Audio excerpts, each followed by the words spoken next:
mahibalo nga ikaw gimahal niya.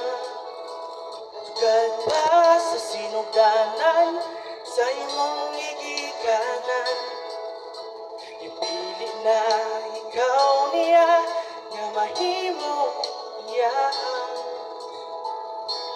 kasaligan.